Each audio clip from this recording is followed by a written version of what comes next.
नमस्कार मित्रों, आज की कहानी है भगवान का चमत्कार।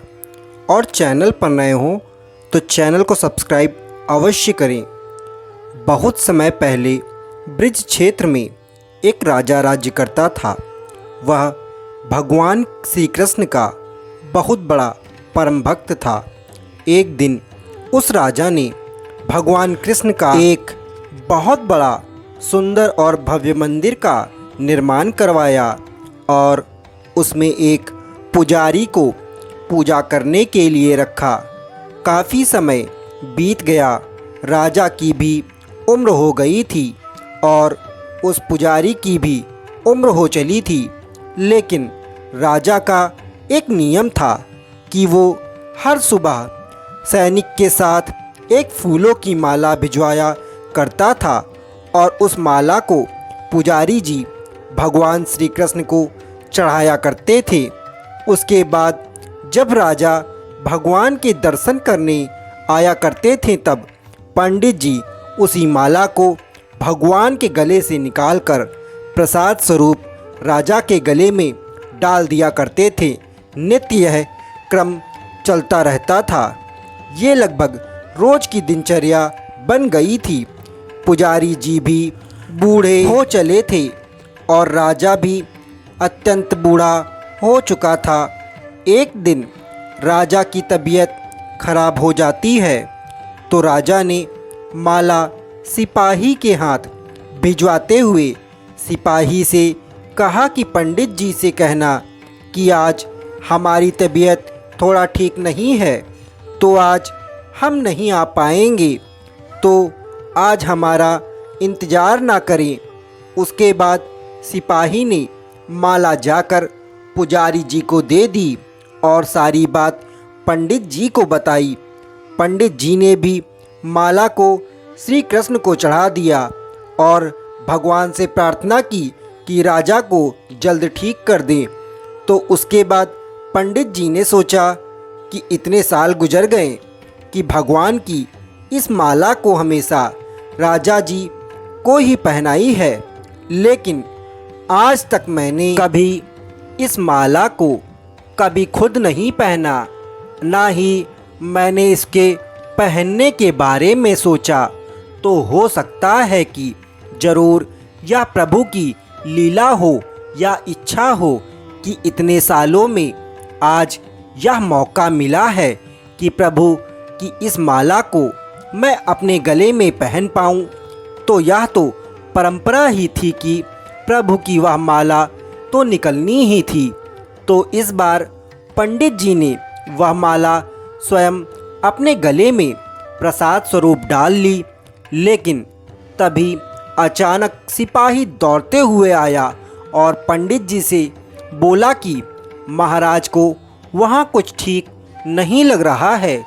तो राजा साहब मंदिर की तरफ ही आ रहे हैं, आप तैयारी करना शुरू कीजिए पंडित जी। राजा को लगा कि इतने सालों से बनी हुई परंपरा कहीं टूट ना जाए और भगवान श्री कृष्ण राजा के इस कार्य से रुष्ट ना हो जाएं। इसीलिए राजा यह सोचकर मंदिर की ओर आने लगा। जैसे ही पंडित जी ने यह सुना, उन्होंने तुरंत माला गले से निकाली और भगवान को पहना दी। घबराहट में पंडित जी को समझ में कुछ नहीं आया कि उन्होंने क्या गलती कर दी है। पंडित जी को लगा कि अगर राजा को यह पता चला तो वह उसे दंड दे देंगे।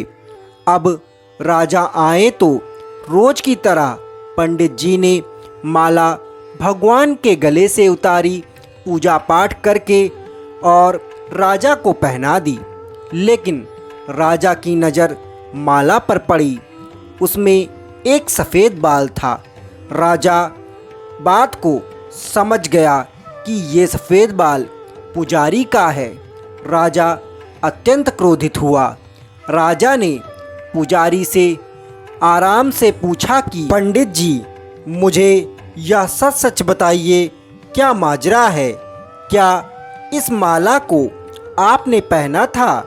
यह सफ़ेद बाल इस माला में कहाँ से आया जो भगवान को स्वतंत्र रूप से आपने चढ़ाई थी? तो पंडित जी बेहद डर गए और डर के मारे बोल दिया कि यह सफ़ेद बाल तो प्रभु श्री कृष्ण का है, भगवान का है। राजा को यह सुनकर बहुत ही ज़्यादा गुस्सा आ गया कि एक तो पंडित छल कर रहे हैं और ऊपर से हमसे झूठ बोल रहे हैं, मेरे अनुभवों पर पानी फेर रहे हैं।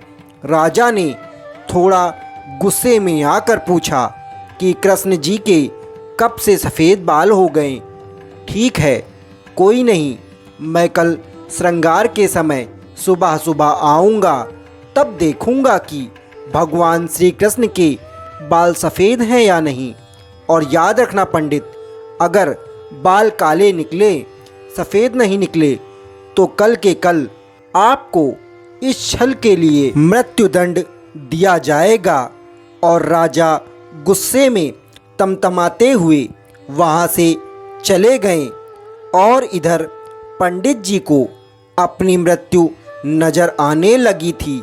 चारों ओर काल ही काल नज़र आ रहा था। वो भगवान श्री कृष्ण के आगे दंडवत करके लेट गए और बोले कि प्रभु मुझे क्षमा कर दीजिए, मैं लोभ में आ गया था कि आज मुझे प्रसाद स्वरूप आपकी माला प्राप्त हुई। मुझे लगा यह माला मुझे भी पहननी चाहिए, मुझे बचा लीजिए प्रभु, नहीं तो कल राजा के हाथों मेरी मौत निश्चित है। पंडित जी पूरी रात भगवान से विनती करते रहें, रोते रहें, प्रार्थना करते रहें कि प्रभु मुझे बचा लीजिए, आखिरी एक मौका दे दीजिए। और सारी रात चिंता में सोए ही नहीं, वह बहुत टूट गए थे।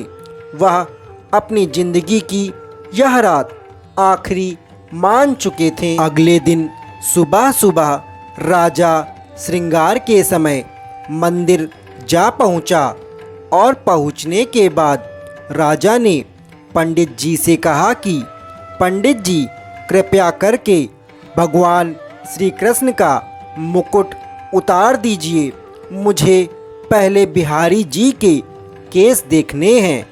पंडित जी ने डरते डरते मुकुट उतारा और जैसे ही मुकुट उतारा राजा चौंक गया। भगवान श्री कृष्ण की मूर्ति के बाल पूरे सफ़ेद थे, लेकिन राजा को लगा कि कहीं ऐसा तो नहीं कि पुजारी फिर से कोई नया छल कर रहा है, कहीं इसने अपनी जान बचाने के लिए भगवान कृष्ण के सारे बाल रंगवा तो नहीं दिए हैं। इधर पंडित जी भी अचंभित रह गए, यह देखकर बहुत चौंक गए कि भगवान कृष्ण के सारे बाल सफ़ेद हो गए थे। अब राजा तो बाल की जांच करने के लिए वो बाल तोड़ने लगा। जैसे ही उसने एक बाल मूर्ति से खींचकर तोड़ा कि मूर्ति से खून बहने लगा। राजा यह देखकर दंग रह गया।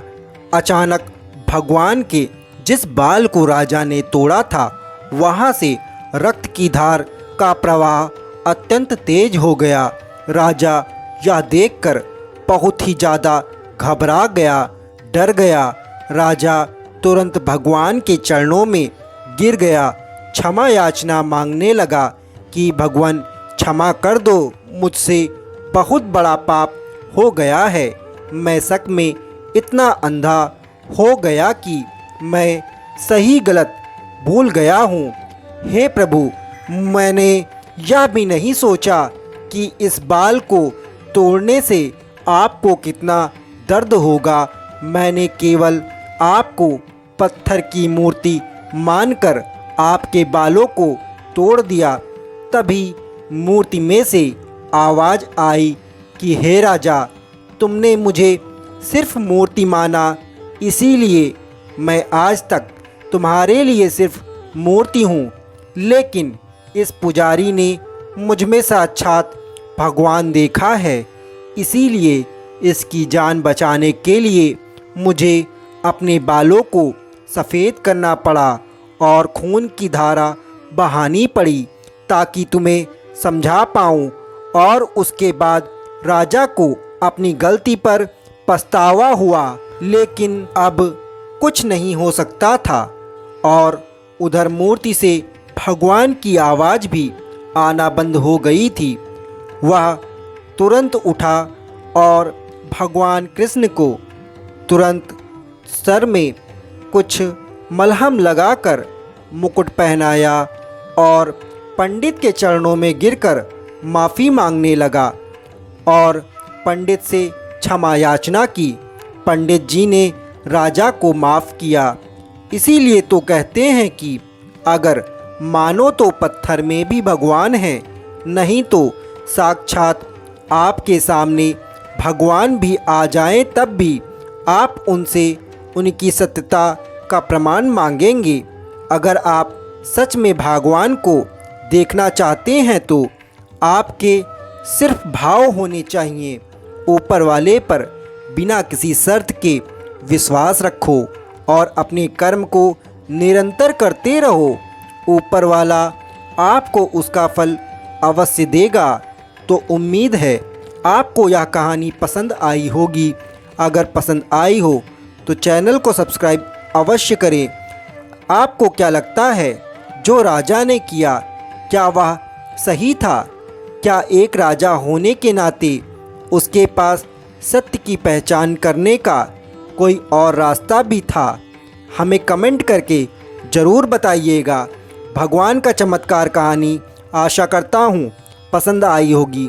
नमस्कार दोस्तों।